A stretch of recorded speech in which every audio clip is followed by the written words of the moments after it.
It's just to give you a bit of an overview of the way we've experienced COVID-19 in Australia. I know probably you will have heard a lot of this already, but I'd also like to just go through a few of the issues that were raised in a very small study that we've just started, and just some very preliminary results as to how COVID-19 impacted upon the well-being of our population, with particular reference to the use of public space.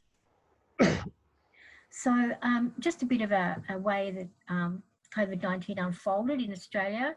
The Australian Director General of Health actually declared the outbreak a public health concern on the 30th of January, and it wasn't declared a pandemic until the 11th of March. During that time, I truly believe that in fact the Australian population thought they were pretty much immune. There was not much mask wearing, and people were certainly not social distancing at that time. Around about the 15th of March, the Prime Minister actually stopped all incoming seacraft without health approval. And so that there were a number of cruise vessels that were stranded off the coast of Australia for quite some time, unable to disembark their passengers. However, on the 18th of March, we did have a cruise ship, the Ruby Princess, was allowed into Sydney to dock, and there were a number of people on that ship who were experiencing fever. It is currently under investigation with the Royal Commission because the passengers were allowed to disembark without having any testing. It was felt by the medical staff on board the ship that most of the people would probably have had some sort of viral illness or influenza, and they were very unlikely to have COVID-19. What actually happened from that is that the ship really has become the epicenter of Australia's coronavirus cases. And as a result, we've had 22 deaths from that ship alone, and more than 600 confirmed cases, including a lot of crew members as well. And the reason that this has sort of occurred was because the passengers on the ship were from all over Australia. A lot of them were also international passengers.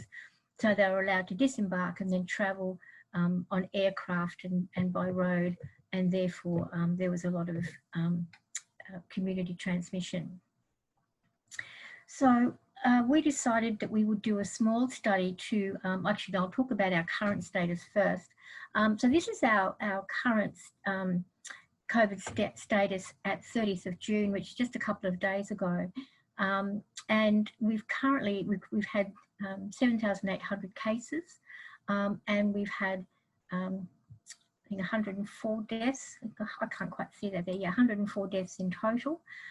We've currently got a spike happening in Victoria, which is one of our southern states, and they had 64 cases on the 30th of June, and they've subsequently had 75 and 72 again today. So this is still of quite a great concern, the number of cases that are happening in Victoria. And you can see here, though, that in terms of all the different states, New South Wales is the highest here with 49.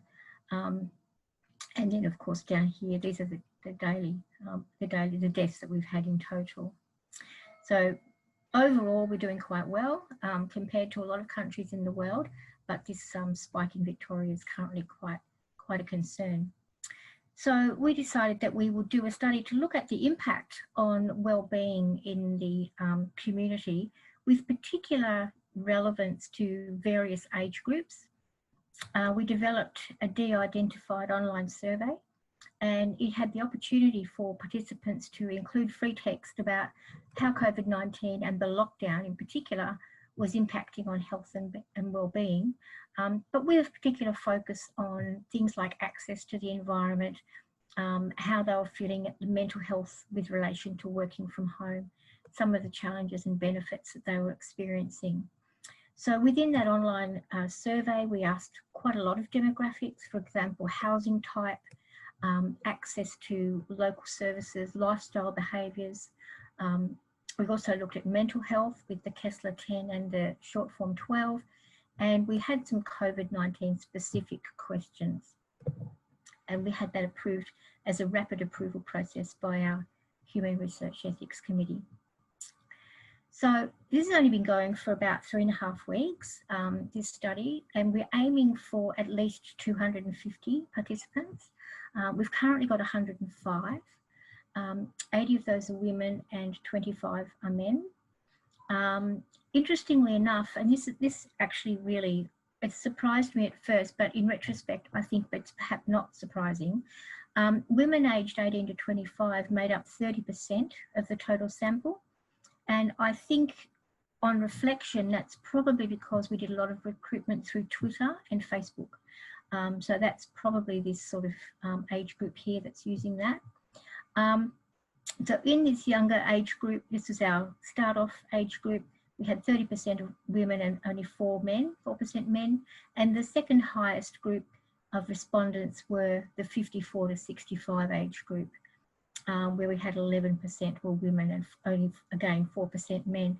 And within those other age groups, the distribution of men was quite similar. There were similar numbers in each category. We looked at the anxiety levels in all the subjects, and we found that across the board, in the women, around 49% of them said that their anxiety was higher during the lockdown.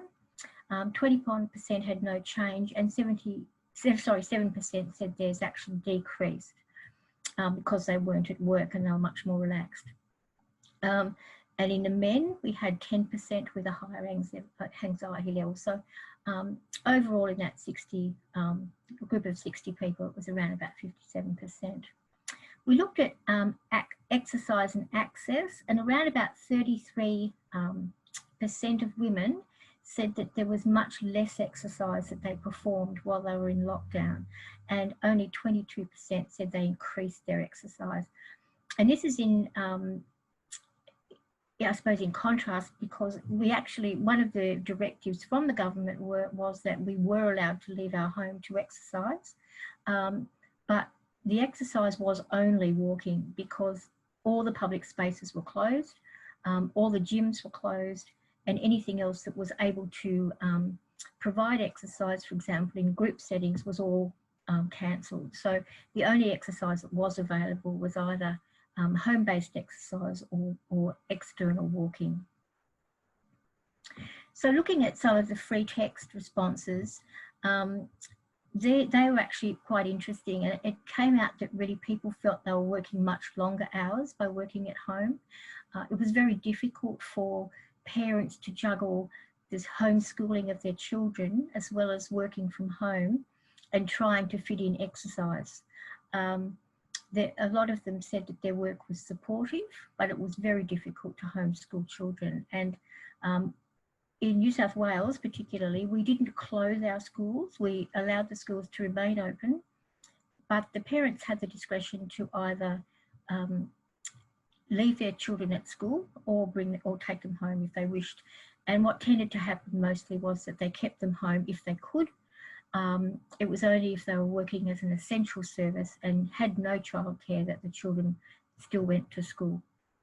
But a lot of them did talk about the fact that they couldn't go out to play. The children could only play at home. Many of those, of course, particularly if they were in high-rise buildings, had very little play space because all the public play spaces were closed. They did talk about doing the bear hunt, and I'm not sure, I know they did this in New Zealand, but I'm not sure whether you did this in Hong Kong. And this is where homeowners would put a teddy bear in the window. I'll just flick to that one. So a teddy bear in the window here, and the children would go for a walk with their parents to spot the bears in the window. And that was something that they found that was actually quite enjoyable, and the children enjoyed as well, which they could do exercise with. This is just a photo of the play equipment all screened off, and this is actually quite mild. In some areas that I've seen, there was so much screening off that you could not have even possibly got remotely close to the play equipment. So they were very, very strict about that not being used. So I'm going to leave it there. I think I'd like to, if you've got any questions, I'm happy to talk about them.